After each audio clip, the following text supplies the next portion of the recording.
Good evening, and this is Diary of a Black Magic Woman, late night edition tonight, late night Sunday.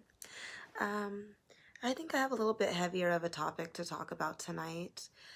I took my shower, and as I was lotioning and I'm looking at myself in the mirror, and I started thinking about body consciousness and the issues that surround how I know I feel about my body. For myself, I've had to come to terms with aging, with weight loss, and having stretch marks, imperfect teeth, um, nose. I guess everybody hates their nose.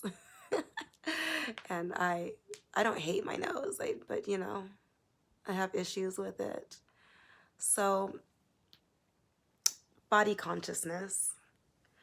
And where do these issues come from? Why do so many of us dislike our own bodies? And when I think back, my issues started when I was young, really.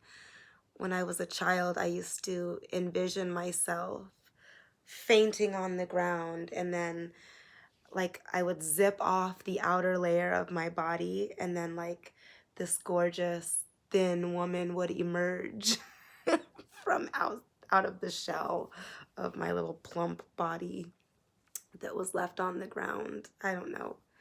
I guess I was mixing like sci-fi with a caterpillar story. Anyway, so um, that's why I'm here tonight. Just kind of stripped down, no makeup, hair up, in my scarf for the night already, because I think that being comfortable with ourselves is really important in life. 'Cause if I can't be comfortable with me, then I can't really expect anyone else to ever be comfortable with me. And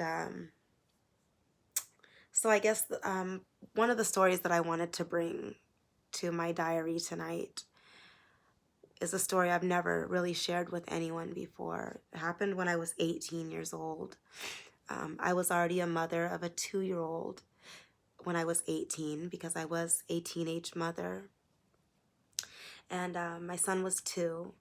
And not a lot of people I knew had any kids at the time. I knew a couple of other teenage moms, but the people that I hung out with, no one, well, one girl had children, but she was a little bit older, and she already had a couple of kids.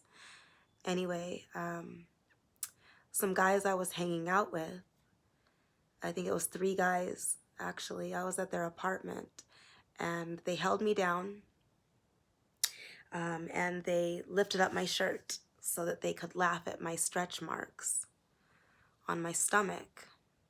And I've had stretch marks on my body since I was 10 years old, before I ever had kids. But it was very traumatizing, and it was humiliating. And it was one of my first experiences in, I'm not going to call it a Me Too story, but, it was one of those things where I still hung out with my abusers, because 2 of the guys I still like hung out with as on friend level or whatever, and the other guy, he never liked me in the first place, so it was really just to humiliate me. My first time ever losing a good amount of weight in my adult life, I lost about 40 pounds. And I was so self-conscious about my weight loss that I wore shapewear all the time, like to keep myself all svelte. And I was single. I've been single on and off for the majority of my adult life, because I don't take no shit. Okay, I take a good amount of shit, but then once I'm done, I'm done. I've never put in like the many years in order to say that I was with someone. No, no, no. I've known my worth for a long time. I just, I don't know. I don't have any explanations, people, other than I have learned my self worth in loving myself regardless, right? But back to my weight loss, I was so self conscious about having lost a good amount of weight and having still, extra skin, the chubby skin that's kind of, I have the fupa, stretch marks, and it was just a smaller version of the bigger version of me. And I just gained the weight back because I was so uncomfortable in my skin. Now, the second time I've done a good amount of weight loss, about 50 pounds. I've kept it off and I feel good about myself. I feel confident. But even with my feeling confident, other people will make me, I feel like, try to not feel confident. Many people have they've called me skinny, and I'm like, I'm not skinny, you guys. I'm still overweight, but I look a lot better. I've been looked at like, oh, wow, you lost a lot of, you look so different. And it's like, wow, people will always find a way, whether they know it or not, to make you conscious of your body. um,